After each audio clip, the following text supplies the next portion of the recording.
नमस्कार, AB star news देख रहे हैं आप और देश लाइव में मैं हूं आपके साथ सोहन सिंह। देश लाइव में बात करेंगे देश दुनिया की तमाम अहम खबरों की। शुरुआत करेंगे छत्तीसगढ़ की खबर के साथ। दरअसल छत्तीसगढ़ के सुकमा में एक जवान ने अपने साथी जवानों पर फायरिंग कर दी। इस घटना में 4 जवानों की मौत हो गई है, वहीं 3 घायल बताए जा रहे हैं।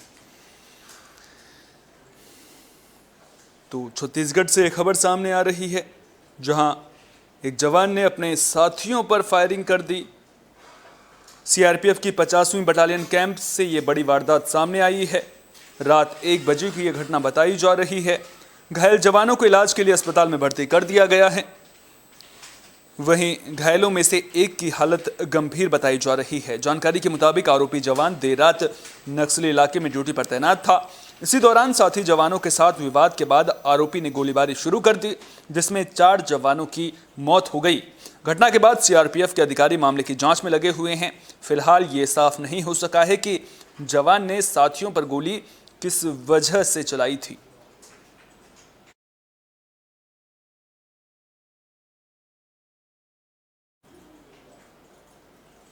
दिल्ली में आतंकी गतिविधियों की आशंका के चलते पुलिस एक्शन मोड में नजर आ रही है। आपको बता दें कि जिन लोगों की अवधि खत्म हो गई है दिल्ली में रहने की, उन लोगों को बाकायदा ट्रेस किया जा रहा है, उनकी पहचान करने की कोशिश की जा रही है। अवैध रूप से रहने वाले और अवधि खत्म होने के बावजूद दिल्ली में रुके हुए विदेशियों का डाटा खंगालना पुलिस ने शुरू कर दिया है। जानकारी के मुताबिक दिल्ली में कई हजार विदेशी अवैध रूप से रह रहे हैं। काफी विदेशी ऐसे भी हैं जिनके रुकने की अवधि समाप्त हो चुकी है, लेकिन वे यहीं पर रुके हुए हैं। पाकिस्तानी नागरिक मोहम्मद अशरफ के पकड़े जाने के बाद दिल्ली पुलिस ने एक कदम उठाया है। दिल्ली पुलिस के एक वरिष्ठ अधिकारी से मिली जानकारी के मुताबिक गृह मंत्रालय के आदेश के बाद विदेशी क्षेत्रीय पंजीकरण कार्यालय ने दिल्ली में अवैध रूप से और समय के बाद रुके विदेशी नागरिकों की सूची पुलिस को भेजी है। दिल्ली पुलिस ने हर जिले में रहने वाले विदेशी नागरिकों की सूची जिला डीसीपी को भेज दी है, जो थानाध्यक्षों को भेज दी गई है। वहीं उत्तम नगर थाना पुलिस ने अस्पताल के एक मकान में अवैध रूप से रह रहे 12 विदेशियों को गिरफ्तार किया है। गिरफ्तार नागरिकों के पास से कोई पासपोर्ट और वीजा नहीं मिला है। पुलिस ने बिना सत्यापन के विदेशियों को किराए पर मकान देने वाले मकान मालिकों के खिलाफ भी सरकारी आदेश के उल्लंघन का मामला दर्ज कर लिया है। पुलिस गिरफ्तार विदेशियों को उनके देश भेजने की कानूनी प्रक्रिया में जुट गई है।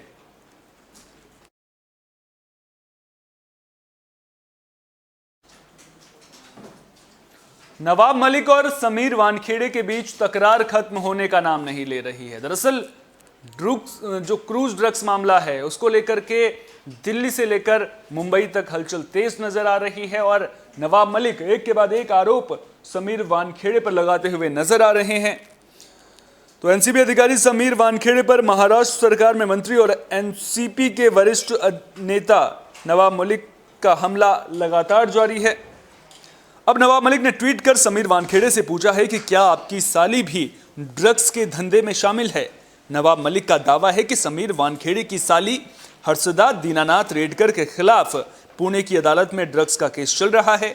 अब इस मुद्दे पर नवाब मलिक समीर वानखेड़े से जवाब मांग रहे हैं। नवाब मलिक ने ट्वीट करते हुए समीर वानखेड़े से पूछा, क्या आपकी साली हर्षदा दीनानाथ रेडकर ड्रग्स व्यवसाय में शामिल है। आपको इसका जवाब जरूर देना चाहिए क्योंकि उनका केस पुणे की अदालत में लंबित है। उन्होंने ट्वीट करते हुए कहा कि यह इसका सबूत है।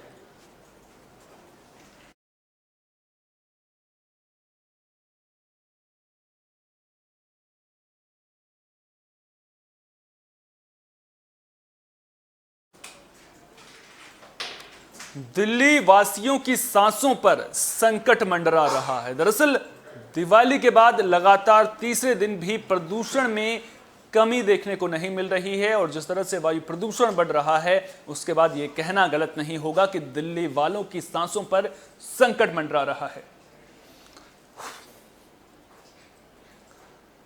तो दिल्ली एनसीआर में दिवाली के तीसरे दिन भी प्रदूषण को लेकर स्थिति गंभीर बनी रही। रविवार को AQI 428 रहा।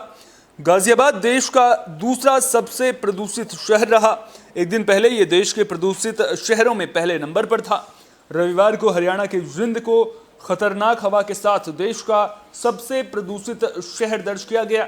सफर इंडिया के मुताबिक अभी 2 दिन राहत के आसार नहीं हैं। दिल्ली में शनिवार से 24 घंटे में औसत वायु गुणवत्ता सूचकांक में 9 अंकों की कमी के साथ AQI गंभीर श्रेणी में बना हुआ है। दूसरी तरफ NCR के फरीदाबाद और ग्रेटर नोएडा में प्रदूषण की स्थिति में मामूली सुधार के बाद ये बेहद खराब श्रेणी में पहुंच गई है।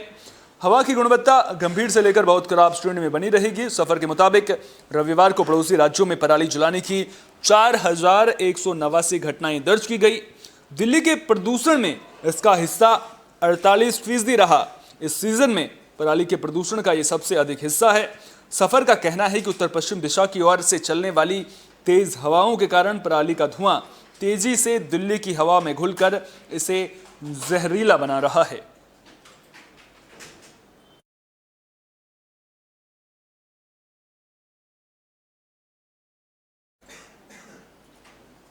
देश में आज से लोक आस्था के महापर्व छठ की शुरुआत हो गई है।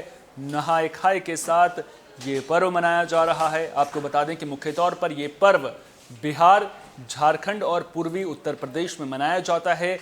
इस पर्व में डूबते और उगते सूर्य को अर्घ्य देने की परंपरा है।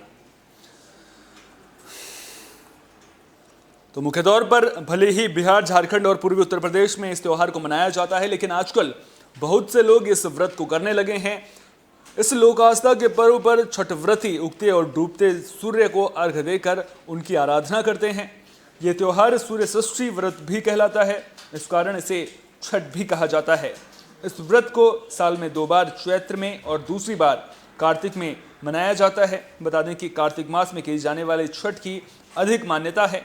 4 दिन तक चलने वाले इस त्योहार में कार्तिक मास की शुक्ल पक्ष चतुर्थी तिथि को नहाए खाए है। इस खास दिन छठ व्रती किसी नदी, तालाब या सरोवर के पास जाकर स्नान करती हैं और इसके बाद दिन भर में केवल एक बार ही सात्विक भोजन ग्रहण करती हैं। छठ के दूसरे दिन यानी पंचमी को खरना कहा जाता है। इस दिन छठ व्रती दिन भर निर्जला उपवास रखती हैं और शाम में अरवा चावल की बनी खीर और रोटी छठी मैया को अर्पण करने के बाद प्रसाद के तौर पर ग्रहण करती हैं। इसके साथ ही व्रतियों का 36 घंटे का निर्जला उपवास भी शुरू हो जाता है।